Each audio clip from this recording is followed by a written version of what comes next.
सियावर रामचंद्र की जय। उमापति महादेव की जय। पवन सुत हनुमान की जय। गोस्वामी तुलसीदास की जय। वर्णाम संगानाम रसानाम समतामपि मंगलानाम च कर्तारो वंदे वाणी विनायको भवानी शंकर वंदे श्रद्धा विश्वास रूपिणो याप्यां वीणा न पश्यन्ति सिद्धांत स्वान्ता इत्येश्वरम् वंदे बोधमय नित्यं गुरु शंकर रूपनो यमाशितो हि वक्रति चंद्र सहस्त्रलिंगते सीताराम दुर्गां पुण्यरण्य विहारणो वंदे विशुद्ध विज्ञानो कवीश्वरः कपीश्वरो अतलित वल्लभमेव शैलाब्धिरं दरति कृष्णानं ध्यानिना अग्रगण्यं सकल गुणगानं वारां विश्वव्रतति प्रिय भक्तवादिराज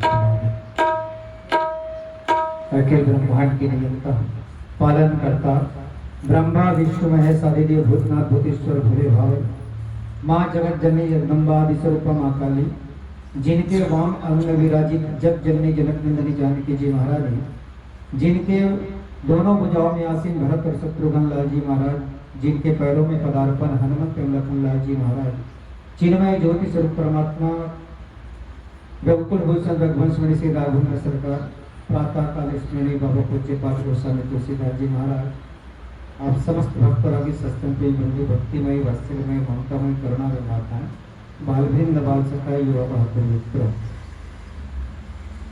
श्री राम मानस मंडली बेलतरा अनुराग मानस मंडली बेलतरा और समस्त भक्तजन जिन्होंने बहुत ही श्रद्धा से आज सावन के अंतिम दिवस है ना, सावन के अंतिम दिवस भगवान भोलेनाथ की विशेष कृपा हम सब पर है जिनके कारण श्री रामचरितमानस का गुणानुवाद कर रहे हैं। और श्री रामचरितमानस अपने आप में एक ग्रंथ ही नहीं, ये हम सब के लिए सार्थकता है कि इस बात का यदि श्री रामचरितमानस नहीं होते तो हम लोग नहीं होते, ठीक है नहीं। श्री रामचरितमानस यदि पाठ या महाकाव्य नहीं होते तो शायद ही हम सब मिलते और इस तरह से हम लोग बैठ के कीर्तन भजन करते। एक आधार यह हमारे जीवन का सूत्रधार है जिन्होंने हम सबको एक सत्संग में एकजुटता के रूप में एक भावनात्मक रूप से हम सबको जोड़ने का प्रयास कर रहे हैं। और इसी सानिध्य में चूँकि मैं भी मानस से जुड़ा हुआ हूँ जिनके कारण कहीं कहीं लालसा बनी रहती है, हालांकि दूर में हूँ, काफ़ी पछतावा होता है कि जीवन का एक अंग छूट गया, लेकिन कृपा जहाँ भगवान की होती है वहाँ पर कहने का, सुनने का, सत्संग करने का लाभ अवश्य मिलता है। तो मैं पुनः हमारे श्रवण भाई का भी और सिन्हा जी का धन्यवाद करना चाहूँगा कि जब भी आयोजन होता है निश्चित रूप से मुझे सूचना मिलता है और यथा सार्थक मैं आप सबके बीच में आता हूँ।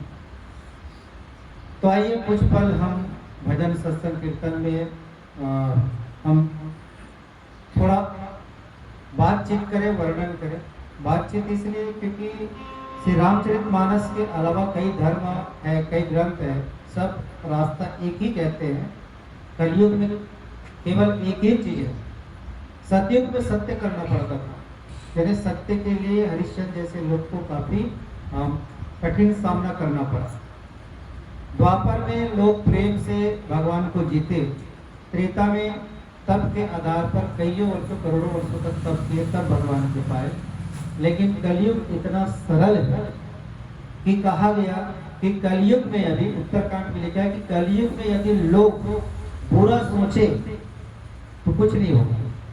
इन्हें अन्य जगह अन्य युग में जो सोचता है उतना में पाप लगता है, लेकिन कलयुग में जितना आप पाप का सोचोगे कुछ नहीं होगा। लेकिन यदि पुण्य की एक क्षण या एक पल में आप पुण्यात्मा की बात करते हैं तो आपको तपस्या, जब तप, योग, लगन सब मिल सकता है। तो आइए हम सब अपनी जीवन को कृतार्थ करें और श्री रामचरितमानस के बहुत ही महत्वपूर्ण प्रसंग है ये, और हम सबके जीवन के लिए ये प्रसंग वैसे श्री रामचरितमानस के एक एक चौपाई, एक एक पंक्ति अमृत के समान है। बहुत अच्छा प्रसंग निकाले, बहुत बहुत परमेश्वर भाई को भी उन्होंने बहुत सुंदर प्रसंग निकाला और बहुत सुंदर उसकी व्याख्या है। कम समय में बहुत उपलब्धि आपके पास है। आपने श्री रामचरितमानस के साथ साथ संतों के सत्संग, और ये आप लोग के बीच में है जो संत का संग करता है, जो भजन कीर्तन में या अपने आप को सात्विकता की ओर चलता है, तो उसको लाइट दिखाने की जरूरत नहीं है, जिन्हें ढिढोरा पीटने की जरूरत नहीं है। वो बोल चाल में, उसके व्यवहार में ये अध्यात्म का जो झलक है वो साफ दिखता है। इसलिए संतों की जो वाणी होती है सुहावना होता है, सुनने का मन होता है। सभी धर्मों का एक ही बात और एक ही सार है कि परहित शरीष धर्म नहीं भाई, पर पीड़ा सम नहीं अजमाई। परहित शरीष धर्म नहीं भाई, यदि पर की सेवा कर दे या पर की कुछ भलाई कर दे तो इससे बड़ा कोई सत्संग नहीं। ये हर सतग्रंथ और हर शास्त्र में यही कहा जाता है। तो आइए श्री रामचरितमानस के कुछ बिंदुओं को आपके बीच रखें। वस्तुतः श्री रामचरितमानस 7 कांडों से आच्छादित है, और आपने भागवत सुने होंगे तो भागवत में एक ही गीता है, जिन्हें जब अर्जुन अपने परिवारजनों को देखकर असहाय हो जाते हैं तो भगवान कृष्ण उसको कहते हैं कि ये परिवार केवल शारीरिक रूप से है, आध्यात्मिक रूप से यदि देखना है तो इन पर विजय प्राप्त करना पड़ेगा। आप शरीर से विजय नहीं प्राप्त करेंगे, अपितु आप धर्म के प्रति विजय करेंगे। एक ही गीता होगा, लेकिन श्री रामचरितमानस में यदि देखा जाए तो गीता है कि नहीं, तो बाबा गोस्वामी तुलसीदास जी ने श्री रामचरितमानस में उपदेश देने के लिए एक नहीं हर कांडों में गीता रखने का प्रयास किए हैं। तो एक गीता कौन है, तो अपन बालकांड में देखते हैं। बालकांड में जो अपन देखते हैं कि स्मरण की जो बात करते हैं, प्रातः काल उठ के रघुनाथ माते पूरा गुरु ना वही माता, तो ये केवल संस्कार का ही नहीं, ये अपने जीवन को कृतार्थ करने का है। गीता प्रारंभ होता है अयोध्या कांड, और अयोध्या कांड किसका गीता है, तो इसको बोलते हैं वशिष्ठ गीता। सुनो भरत भाभी प्रबल विलख जने मृणा, हानि लाभ जीवन भरण जस अभिजस विद्या। ये गीता है जो वशिष्ठ जी महाराज भरत को अकुलाने पर, भरत विस्मय होने पर, भरत को ग्लानि होने पर वशिष्ठ जी महाराज ने इन गीता को उपदेश दिया। यानी बखत बखत में हम देखें तो रामचरितमानस में गीता है। दूसरा गीता जब आगे जाते हैं तो सबरी का गीता आता है आरण्य कांड में, है ना। एक धर्म कहते हैं कि प्रथम भगत संतन कर संग। तीसरा जो गीता है वो माता अनसुईया ने सीता को सुनाया, वो सीता गीता है। एक ही धर्म एक व्रत नियम काय वचन पति प्रत्यय, ये भी गीता है। फिर और आगे चलते हैं, आगे चले तो ऐसे गीता में एक विभीषण का भगवान श्री रामचंद्र जी के साथ एक गीता होता है, जिसमें विभीषण अधीर हो जाते हैं। विभीषण जी महाराज कहते हैं कि प्रभु आपके पैरों में न जूते हैं, न अस्त्र है, न शस्त्र है, न मुकुट है, न कुछ नहीं, न ही आपके पास घोड़े हैं, हाथी है, कुछ भी नहीं है, रथ है, न कुछ नहीं है। आप कैसे लड़ोगे रावण से, जबकि रावण के पास अस्त्र शस्त्र धन दौलत ऐश्वर्य सौंदर्य, यहाँ तक कि उसके पास रथ भी है, आप कैसे लड़ पाएंगे। तब भगवान श्री रामचंद्र जी कहते हैं कि विभीषण यदि अधर्म के साथ लड़ना है तो सांसारिक रथों का नहीं, बल्कि कहा गया कि अध्यात्म रथ चाहिए, और भगवान ने वहां पर गीता सुना। तो आइए इसी गीता में हम सुनते हैं भरत जी का प्रसंग, बहुत ही अनूठा प्रसंग है। प्रसंग है अयोध्याकांड 204 का, अर्थ धर्म न काम रुचि गति न चहो निर्वाण, जन्म जन्म रति राम पद यह वरदान। जैसे भाई साहब ने कहा, 4 पदार्थ है जीवन में जो हर तपस्वी आदमी पाने के इच्छुक होते हैं, जिसमें अर्थ, यानी हर कोई चाहता है कि अर्थ हो, और अर्थ होना भी चाहिए। ऐसा नहीं है कि अर्थ नहीं होना चाहिए, अर्थ होना चाहिए। अब अर्थ क्यों होना चाहिए, अब अर्थ व्यर्थ ना हो, ये ध्यान रखने जरूरी है। अर्थ को व्यर्थ ना करे। जैसे अभी बिना माइक जो लगाए वो पैसा लेगा, अर्थ चाहिए, दीपक जलाने के लिए तेल चाहिए, टीका लगाने के लिए चंदन चाहिए, सब अर्थ है, अर्थ चाहिए। लेकिन उसको व्यर्थ, व्यर्थ मतलब अब इसी को नाच गान करते चलो, आज सावन का आखिरी दिन है, थोड़ा सांस्कृतिक कार्यक्रम, तो वो व्यर्थ है। ये अर्थ की बात नहीं कर रहे। अर्थ यदि चाहिए तो भरत जी को क्या नहीं मिला था? उनकी माँ कैकेयी ने पूरे सम्राट को मांग लिए थे, भरत को चाहे तो चुटकी में दे देते कि भाई चलो ठीक है। भरत भी कहते कि नहीं वो अच्छा किया आपने, ये राज्य मुझे मिला। इस अर्थ की बात नहीं कर रहे। दूसरा, इसमें और थोड़ा सा गहराई से बात करेंगे। दूसरा धर्म, धर्म क्या है? धर्म भी नहीं चाहिए, उससे ऊपर धर्म होता है, अर्थ से ऊपर धर्म।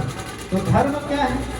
तो धर्म का मतलब ऐसा नहीं कि तिरंगा लहराना, झंडा पताकाना और कहते हैं कि एक धर्म दूसरे धर्म के ऊपर हस्तक्षेप करते हैं।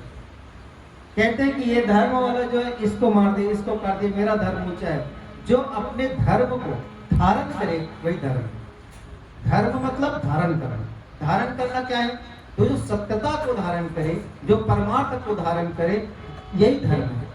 और इस धर्म को भरत जी ने कहा, आपको मैं बताऊंगा आगे प्रवचन में कि धर्म क्या है और धर्म कौन कौन नहीं माने। भरत जी ने कटाक्ष रूप से कहा कि अयोध्या में यदि धर्म होता ना, तो सुन लीजिए आप लोग, कैकेयी ने क्या वरदान मांगे थे?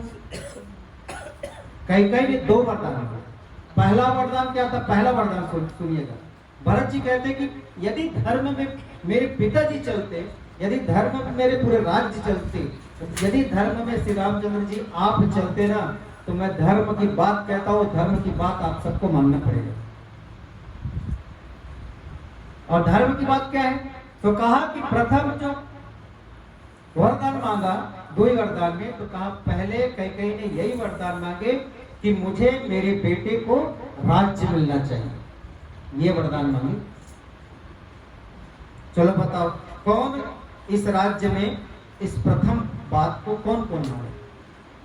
आप लोग उल्टी गंगा बहरा रहे हो। अरे 1 से 10 की गिनती होती है, 10 से 1 की गिनती नहीं होती, उल्टी गिनती बोलते हैं। आप लोग उल्टी गिनती गिरा।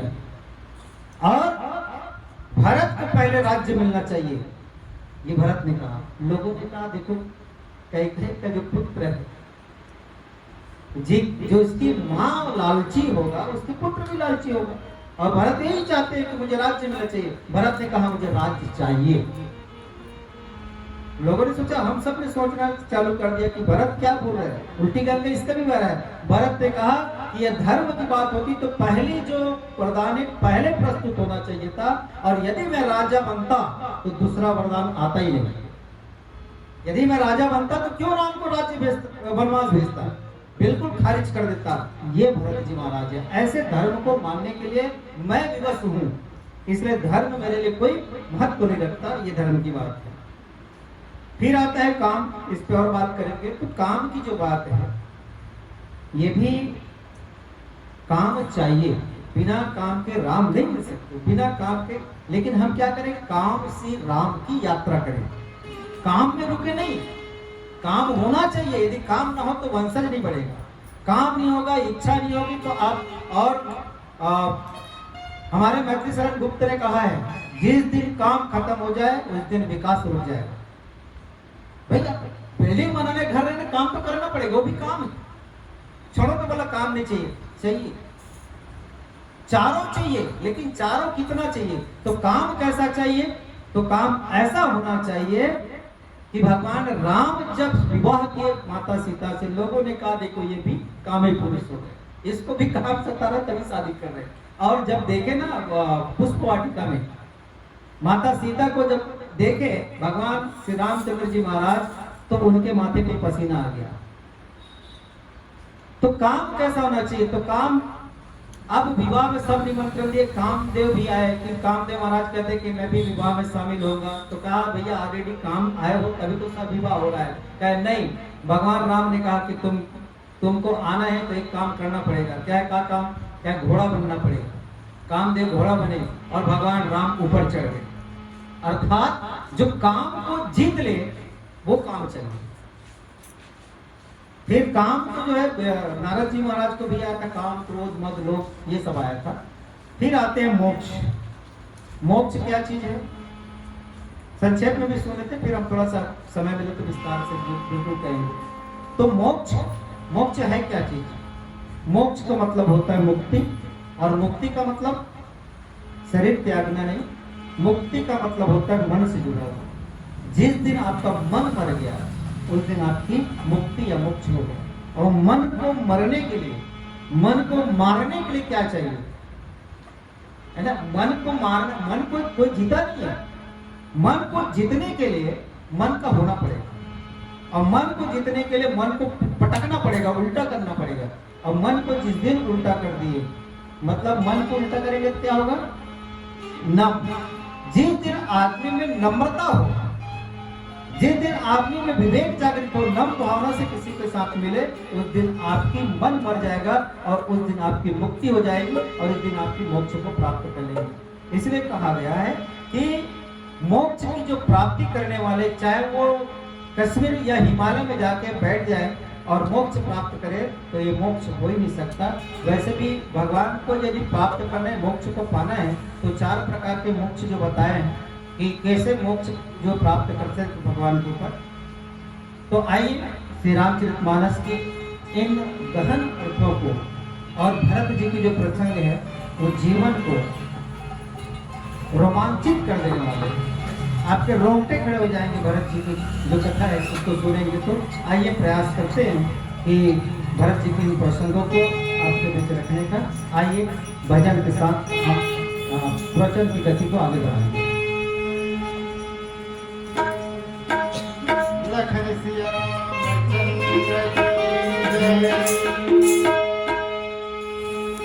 मोर महादेव बैला में चढ़ के आवेगा, मोर भोले बाबा डमरू बजावत आवेगा। मोर महादेव बैला में चढ़ के आवेगा, मोर भोले बाबा डमरू बजावत आवेगा। मोर महादेव बैला में चढ़ के आवेगा, मोर भोले बाबा डमरू बजावत आवेगा। मोर महादेव बैला में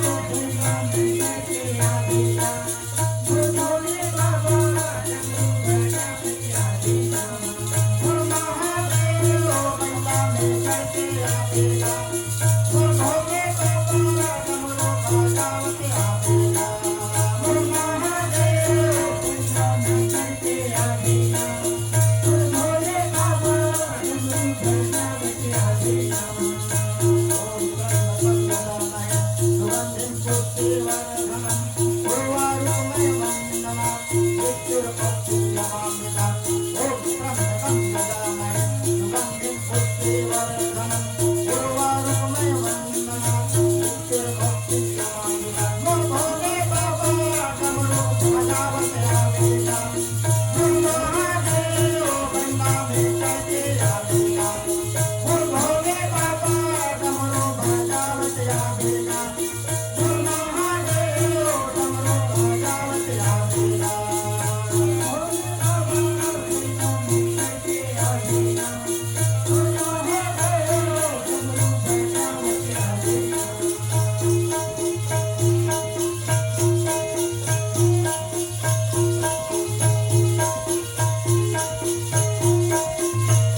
आइए भरत जी महाराज के प्रसंगों को आप सबके बीच रखने का प्रयास करें।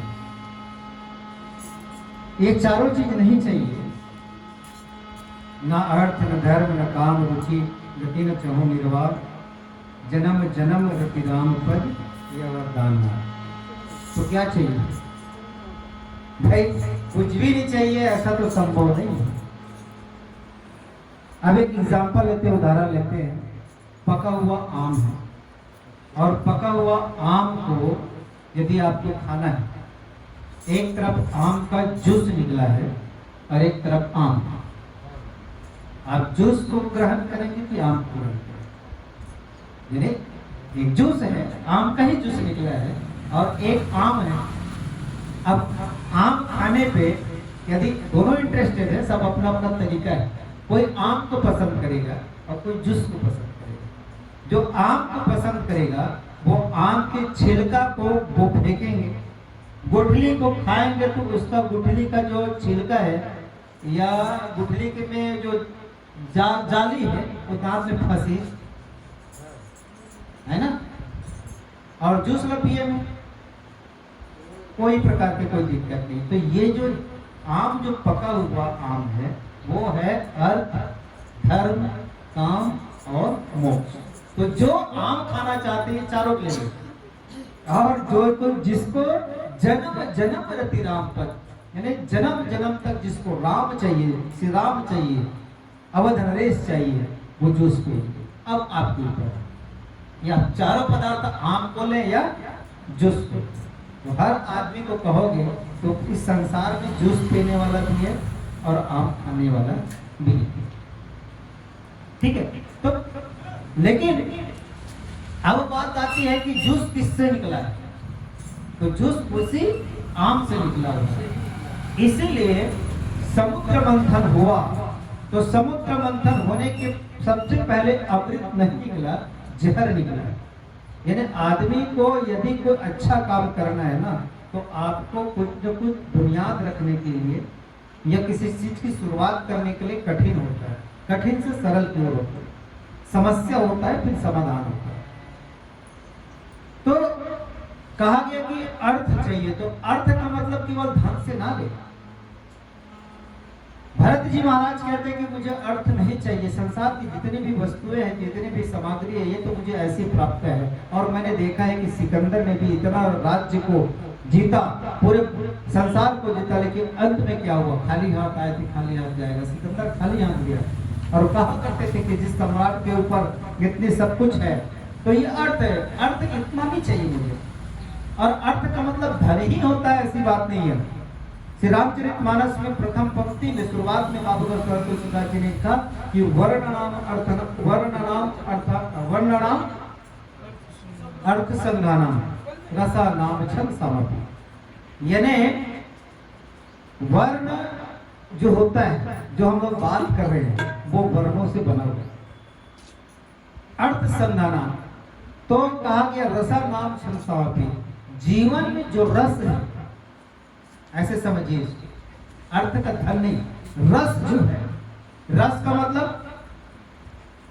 इसमें जितने भी 9 रस है, ये रस मुझे नहीं चाहिए, मुझे ऊपर रक्त की रस के ऊपर चाहिए। ये अर्थ की बात कर रहे हैं। अर्थ मुझे ये नहीं चाहिए कि जितने भी इच्छाएं हैं, जितने भी रस है, जैसे क्या कर रस है, सब लोग 9 रस जानते हैं, करुण, वेदना, उत्साह, भयानक, क्रोध, ये सारी चीजों से मुझे नहीं चाहिए। मैं चाहता हूं कि मुझे जो है वो रस चाहिए जिसमें उसके ऊपर किसी प्रकार का स्वाद भी ना हो, ऐसे रस चाहिए। इसलिए भरत जी महाराज श्री राम के अनन्य भक्त। एक कथा मुझे याद आ रहा है, भरत कितना सरल है और उसका स्वभाव कैसा है, जिसको जो है हम जानने का प्रयास करें। जब भरत जी महाराज चिंतित हुए, व्याकुल हुए, तो वशिष्ठ जी महाराज ने उसको समझाने के लिए कहा कि भरत तुम क्या सोचते हो कि ये जो चल रहा है, आपको जो राज्य मिलने वाला है और श्री रामचंद्र जी को वनवास मिलने वाला है, वो किसका दोष है? भरत जी ने कहा ये तो मेरे पिताजी का दोष है। भरत जी ने कहा ये मेरे पिताजी दशरथ जी महाराज का दोष है। यदि वो वनवास नहीं जाते, वो कैकेयी के निवास नहीं जाते, तो शायद ही मुझे मेरे भैया को त्यागना पड़ता। वशिष्ठ जी महाराज ने कहा अच्छा ये बात है। कहा भरत जी से कहा कि भरत तुम्हारे पिता श्री दशरथ जी जो है वो दोषी नहीं। क्यों दोषी नहीं है? तो उन्होंने कहा कि उन्होंने वनवास नहीं दिया। वनवास किसने दिलवाया? कैकेयी ने दिलवाया। तो भरत जी ने कहा इसका मतलब कैकेयी दोषी है। वशिष्ठ जी महाराज ने कहा नाना, कैकेयी कैसे दोषी हो सकती है? भाई कैकेयी ने वनवास दिलाया नहीं। कैकेयी तो भगवान श्री राम के माता जो है वो अपने वात्सल्य को इतना झकझोर दी थी, श्री राम में इतना प्रेम लुटा दी थी कि बिना राम जी के वो रह नहीं पाती थी। वो कैसे वनवास देगी, कैसे त्याग करेगी वो? अरे जो राम में बसा हुआ है, राम को त्यागने के लिए साहस चाहिए, कैसे त्याग देगी बताओ? फिर भरत जी ने कहा फिर क्या? तो वशिष्ठ जी महाराज ने कहा कि नहीं, कैकेयी की बुद्धि को फेर करने वाली कौन है? मंत्रा। मंत्रा यानी मन रूपी मंत्रा, बुद्धि रूपी कैकेयी हमेशा कहती है। मंत्रा के कहने पर कैकेयी ने दशरथ जी महाराज को कहा। तो भरत जी महाराज ने कहा कि ये सारी खेल मंत्रा का है। वशिष्ठ जी महाराज ने कहा कि नहीं नहीं नहीं, ये मंत्रा का भी दोष ही नहीं है, मंत्रा भी दोष नहीं है। क्या भरत जी ने कहा फिर कौन दोष है, कौन दोषी है? वशिष्ठ जी महाराज ने कहा कि मंत्रा की बुद्धि को फेरने वाले या उसको ज्ञान देने वाले कौन है? माता सरस्वती है। इसका मतलब माता सरस्वती दोषी है। भरत जी ने कहा सरस्वती माँ सरस्वती दोषी है। वशिष्ठ जी महाराज जी कहा नाना ये कैसी दोषी हो सकती है। तो फिर उन्होंने कहा कि भाई कई कई सरस्वती माँ को किसने प्रेरित की, तो कहा सब देवताओं ने प्रेरित की। फिर भरत जी ने कहा अरे इसका मतलब ये कि पूरा देवता ही है ना, उन्हीं लोग दोषी है। फिर वशिष्ठ जी महाराज ने कहा नहीं देवता लोग कैसे दोषी हो सकते हैं। फिर कहा देवता लोग क्यों दोषी होंगे जब अत्याचार बढ़ा, और अत्याचार के साथ साथ जितने भी लोग हुए, चाहे नारद के ले लो, यदि श्राप नहीं देते तो भगवान कैसे पैदा होते, यदि बंदर नहीं बनाते तो नारद के श्राप से जय विजय की जो कहावत है वो भी भानु प्रताप की कहावत है, रावण को मारना, ये सारी जो खेल है ये सब नाटक है। और इस नाटक के हम लोग पात्र हैं, हम लोग कठपुतली है। तो ये विधि का विधान है भरत, इसलिए जो चाहिए वो मिलेगा, या जो चाहिए होना है वो होके रहेगा। तो अर्थ जो है केवल पैसों से या धन दौलत से नहीं, बल्कि भरत जी महाराज कहते हैं कि मुझे इन रसों से कोई मतलब नहीं, कि मुझे दुख सुख जीवन मृत्यु जस अबजस के साथ साथ मुझे ना तो किसी प्रकार पे क्रोध है ना किसी प्रकार का लोभ है, मुझे ऐसा रस चाहिए जिसमें केवल प्रेम है। और प्रेम कैसा हो, तो प्रेम ऐसा हो जो परवान चढ़ जाए। प्रेम कैसा होना चाहिए, प्रेम ऐसा नहीं कि व्हाट्सएप तक सीमित हो जाओ, फेसबुक तक सीमित हो जाओ, रिचार्ज करने के लिए प्रेम करे, ऐसा नहीं है भाई, है ना।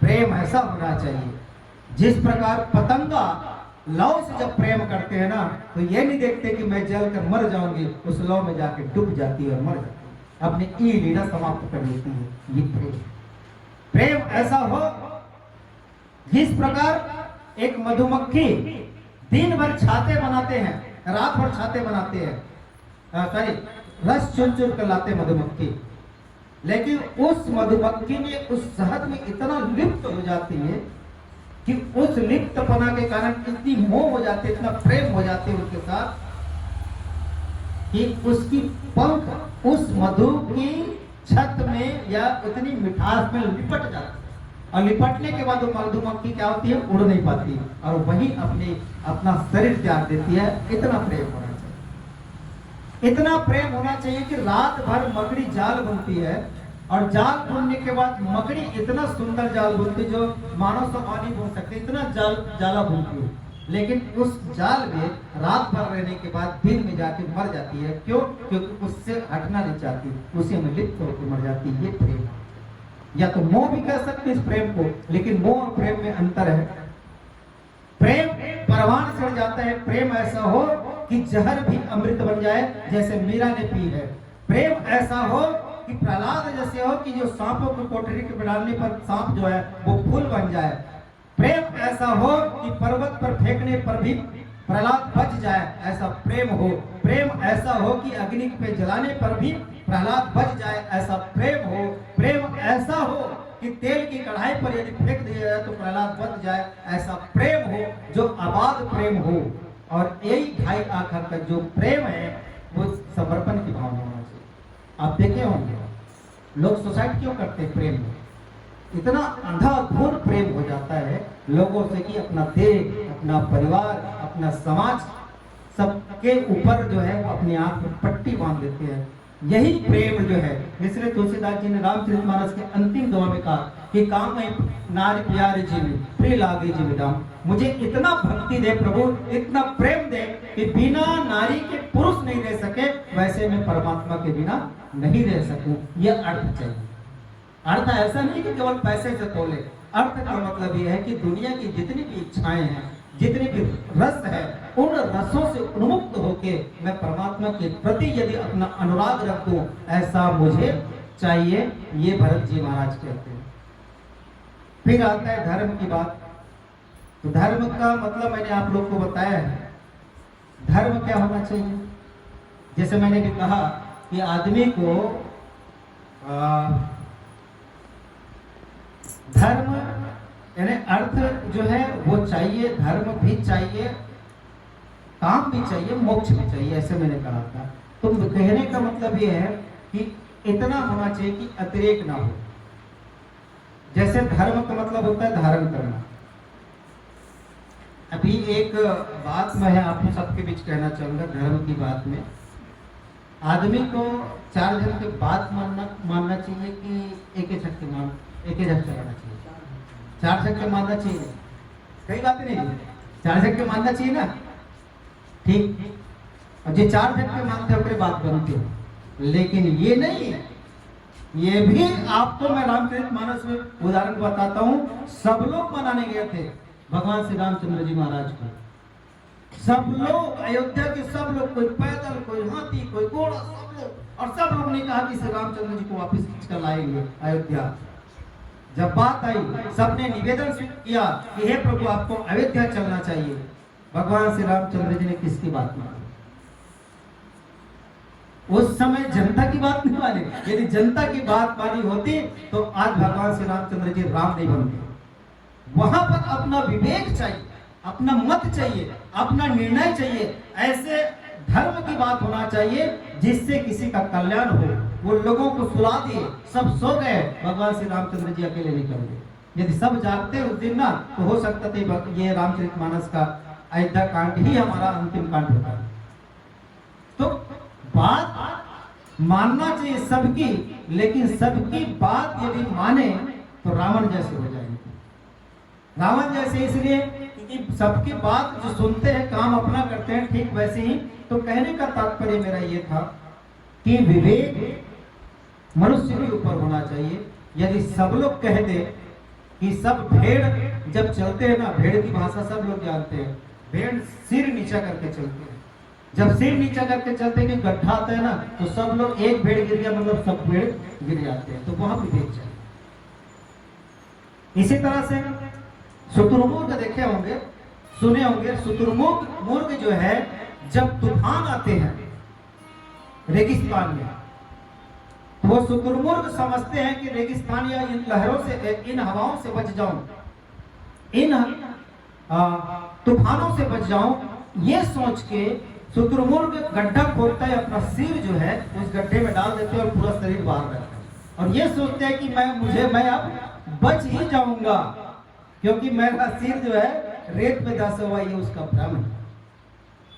जिस तरह से कहा जाता है कि रेत जब लहर होती है ना, तो कछुआ जो है अपने रेत में डूब जाते हैं और रेत के नीचे चला जाता है और सोचते हैं कि इस लहरों से जो है मैं छुटकारा पा लूं। तो कहीं न कहीं हमारी भूल होती है। तो कहने का मतलब ये है कि धर्म ऐसा हो जिसमें विवेक की जरूरत हो, और जिस दिन विवेक खत्म हो जाए उस दिन धर्म नहीं रह पाएगा। धर्म की बात तो सबने कहा, और धर्म की बात, और इसलिए महाभारत में कहा कि यदा यदा हि धर्मस्य ग्लानिर् भवति भारत अभ्युत्थानम् धर्मस्य तदात्मानं सृजाम्यहम्। धर्म धारण करने की कला है। जिस दिन इस कला को मनुष्य जान जाता है, उस दिन हमारे अपने जीवन में धर्म की अभिभूत होता है, धर्म की रक्षा होती है।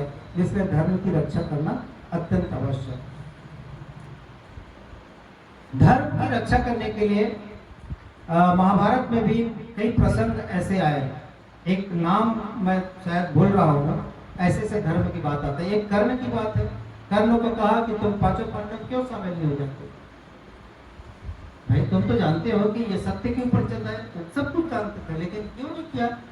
वो यही धर्म समझते थे कि मित्र की चावल खाया हूँ, मित्र की भात खाया हूँ, तो भात के कर्ज को निभाने के लिए यानी उनके साथ दोस्ती कर सकता हूँ जो प्यारा हो, जो कहना चाहिए डाकू हो, उनके साथ में वो धर्म। तो वो धर्म है क्या?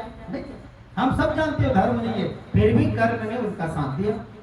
एक और है शल्य है, शायद मुझे याद आ रहा है। शल्य ने भी कौरवों को संगति किया। उनको पूछा गया कि भाई कौरव के साथ तुम क्यों लड़ रहे हो? कहा फिर मैं भी आया था तो ये मेरे को आमंत्रण दिया और वो भी मुझे खाना खिला दिए। इसलिए भगवान श्री कृष्ण जब गए थे तो 56 प्रकार के भोग लगाए थे, सबको पता है ना। और किसका खाए थे भगवान कृष्ण? विदुर के यहाँ केले के छिलका को खाए थे। इसलिए खाए थे क्योंकि यदि जिसका अन्न खाऊंगा उनका ऋण चुकाना पड़ेगा, इसलिए भगवान कृष्ण ने नहीं खाए। इसी तरह से आपने देखा होगा कुंभकर्ण नहीं जागे, कुंभकर्ण नहीं जागे तो जगाने के लिए क्या किया गया? भैंसा लाया गया। जैसे जैसे दारू मांस मंदिरा लाता है वैसे वैसे उसकी बुद्धि फिर जाती है। बहरहाल बहुत अच्छी प्रसंग है।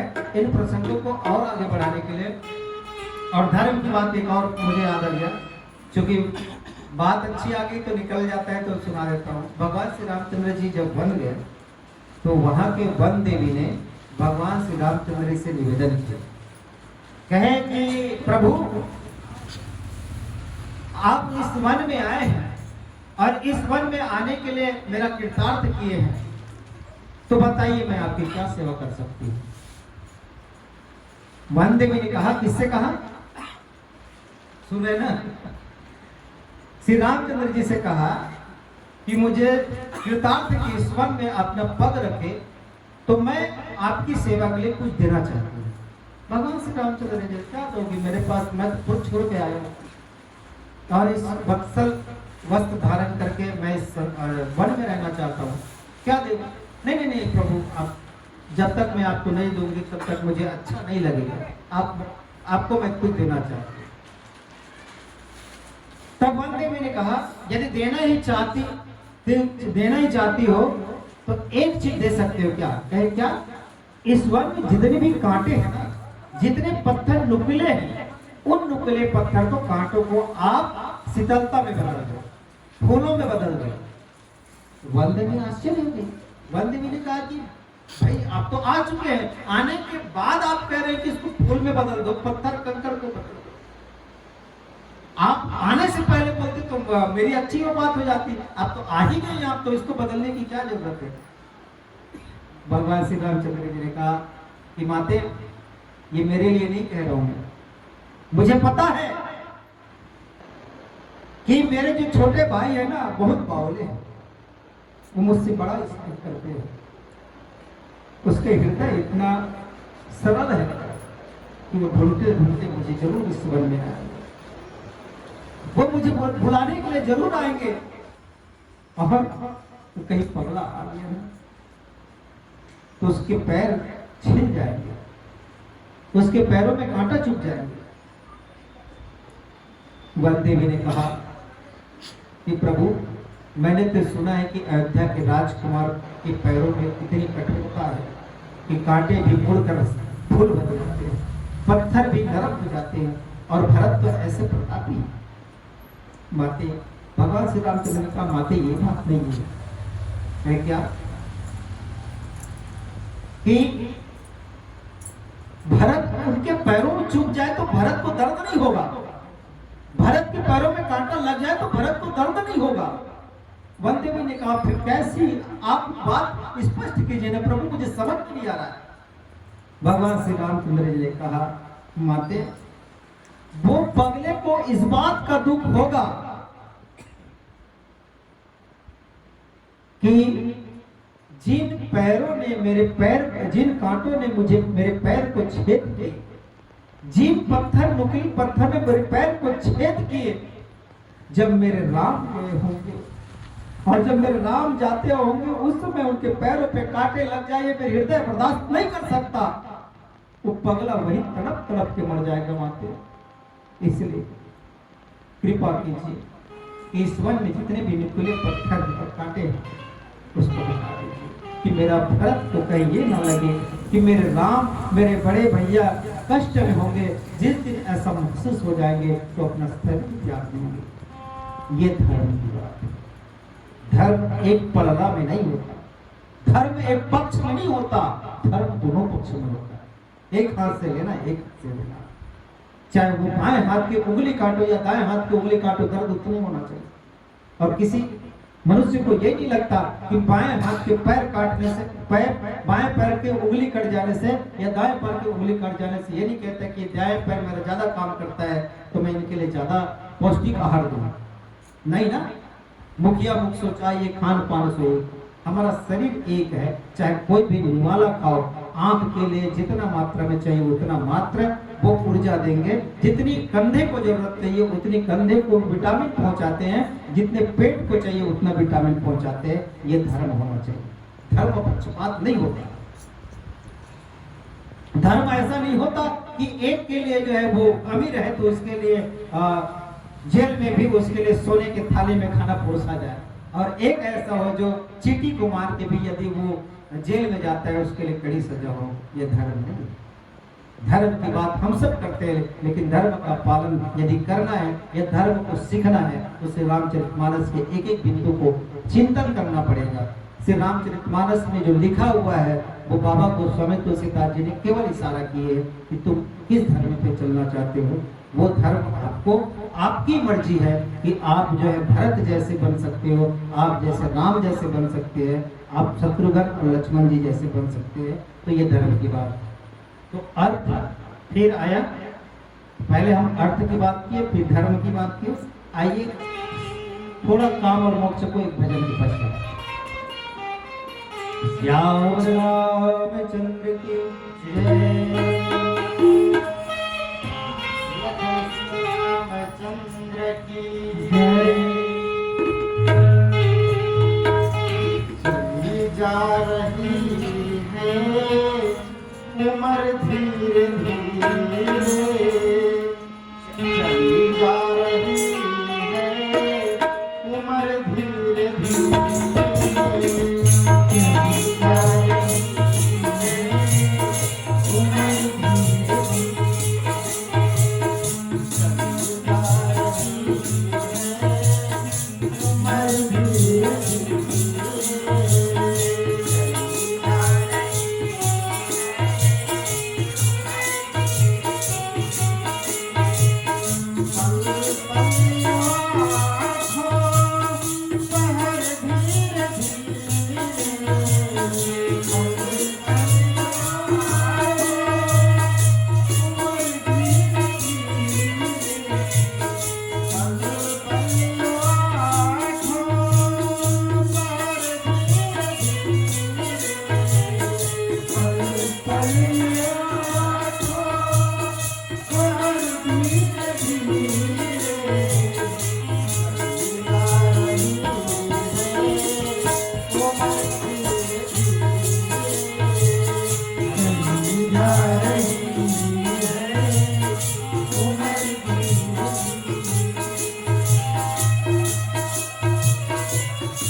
श्री रामचरितमानस जीवन की जो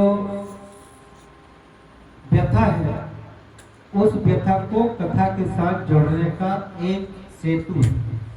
जैसे नदी को पार करने के लिए सेतु की आवश्यकता होती है, ठीक वैसे ही श्री रामचरितमानस हमारे व्यक्तित्व को अपने जीवन से जोड़ने का एक सेतु है। और इन्हीं सेतु के कारण हम सब जुड़े हुए हैं। तो अगली पड़ाव में चलते हैं कि श्री रामचरितमानस के अर्थ को समझने का प्रयास किया। अर्थ चाहिए लेकिन अतिरेक नहीं होना चाहिए। धर्म ऐसा हो जिसमें विवेक हो, और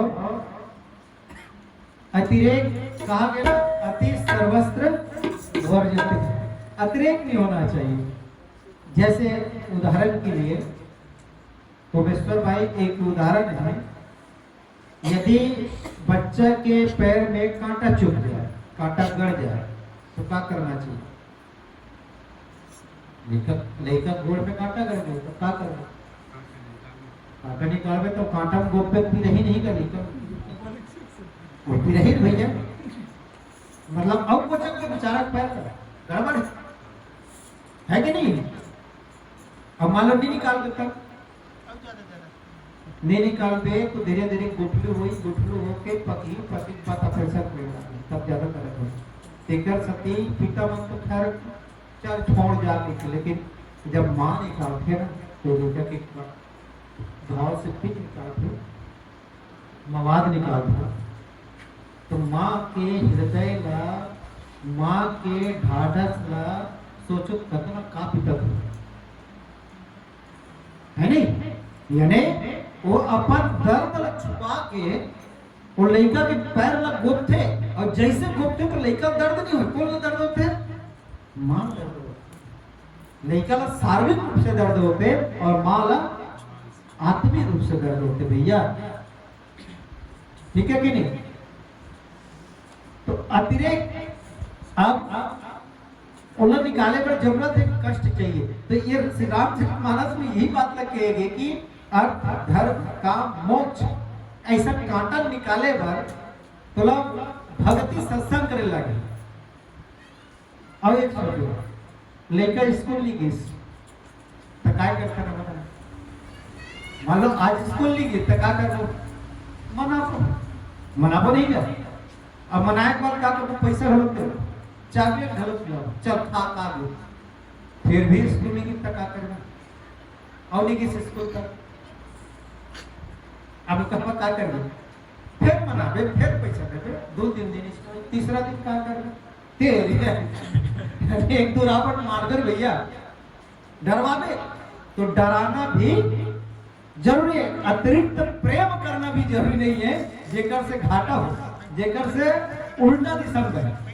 प्रेम को यदि आपको सही दिशा में लाना है तो श्री रामचंद्र जी महाराज जैसे आपको डराने की बात करना चाहिए।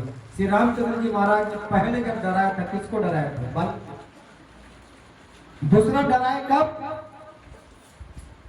जब समुद्र पार करना, समुद्र रास्ता नहीं दिया, 3 दिन हो गया, तब कहा कि लाओ लक्ष्मण मेरा धनुष, उस समय भी डराया। तो डराना भी जरूरी है, इसलिए कहा ये चारों चाहिए लेकिन अतिरेक नहीं होना चाहिए।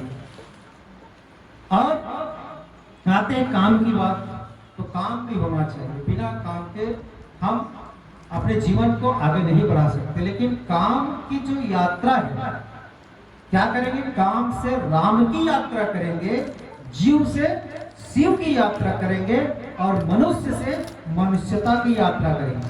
मनुष्य बन के नहीं रह रहे, मनुष्यता बनना है। और मनुष्यता क्या है? मैंने कहा परिहित शरीर से धर्म नहीं भाई, यदि परिहित कर दो वही मनुष्य। लोग अपने लिए तो लोग जीते हैं यार। जो अपने लोग अपने लिए जिए वो जीव, और दूसरे के लिए जिए वो सीव। जिस दिन दूसरों को आप जो है पान प्रसाद खवा दो, मरे के बाद नहीं, मरे के समय नहीं है, ठीक है, मरे के पहले बोला कोई रास्ता दिखा दे, एक जीवन में कुछ भी काम आ जाए, थोड़ा भी काम आ जाए। पहले में बात बता दे, ये सब चीज हमारे जीवन से जोड़ना बहुत जरूरी है। पहले गैस सिलेंडर नहीं है, सही नहीं माता रहा, गैस सिलेंडर नहीं रही से तब क्या करें भैया, गैस सिलेंडर नहीं तब पहले मन बीड़ी पीते तो और घलो बता, कम से कम माचिस मांगे, बीड़ी मांगे, खाने प्रेम तो बढ़े, ठीक है कि नहीं। पहले के मन गैस सिलेंडर नहीं रहा है तो आगे बारे, और आगे बारे तब माचिस खोजे बार माचिस नहीं मिले, माचिस रही के भी एक माता दूसरे माता के यहाँ जाए और आगे मांगे जाए, जबरदस्ती जाए कि आगे दे दे चूल्हा जला, मतलब वो केवल चूल्हा जलावन नहीं जाए। हाँ, ऐसे बात गलत है भाई, कई जगह आगे मांगे प्रेम में जाए और कोई मना आगे मांगे जाए और आगे लगाता है,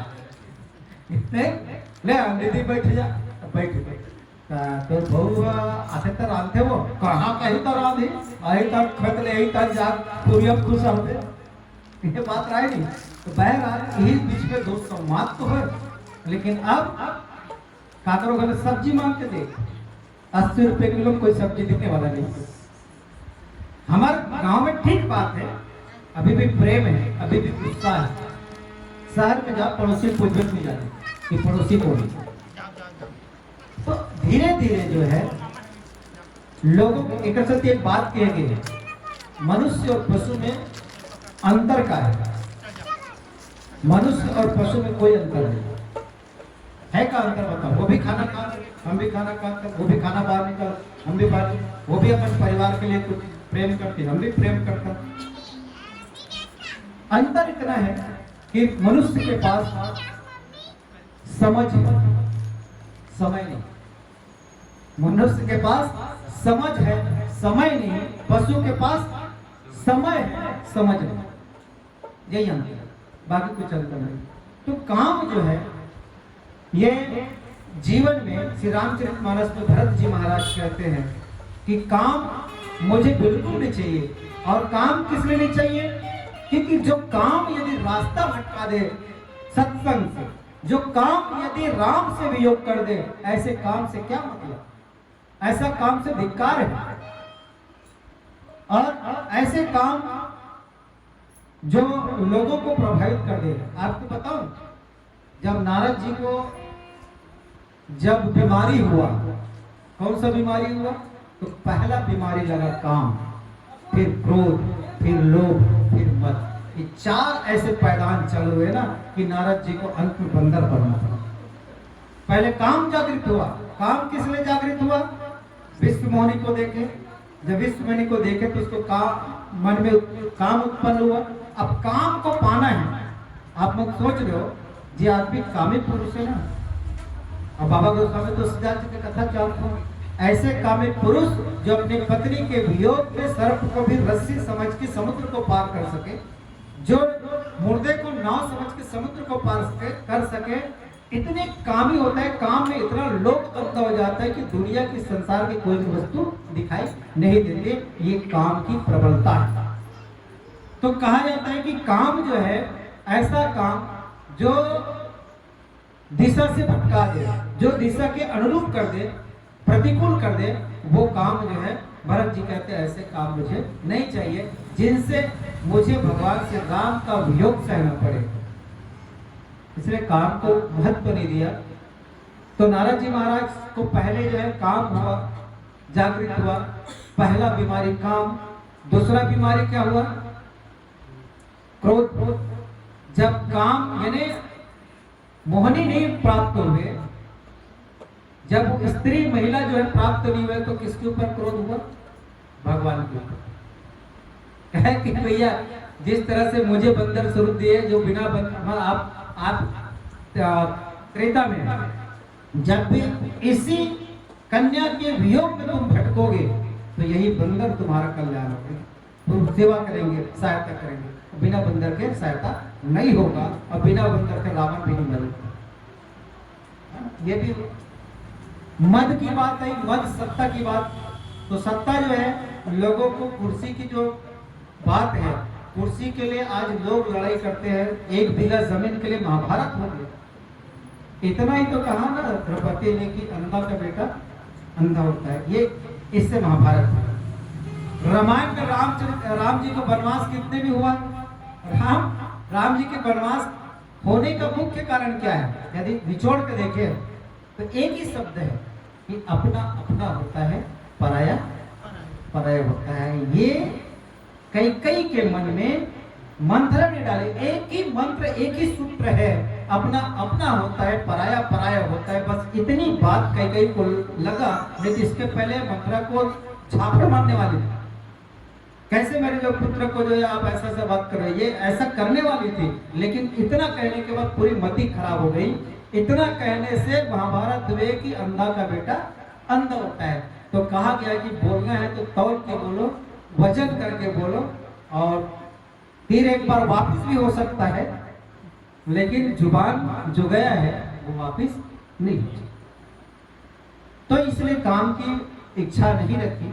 फिर आते मोक्ष, जीवन का अंतिम जो सत्यता है, जो जन्म और मृत्यु की अंतिम कड़ी है, वो है मोक्ष।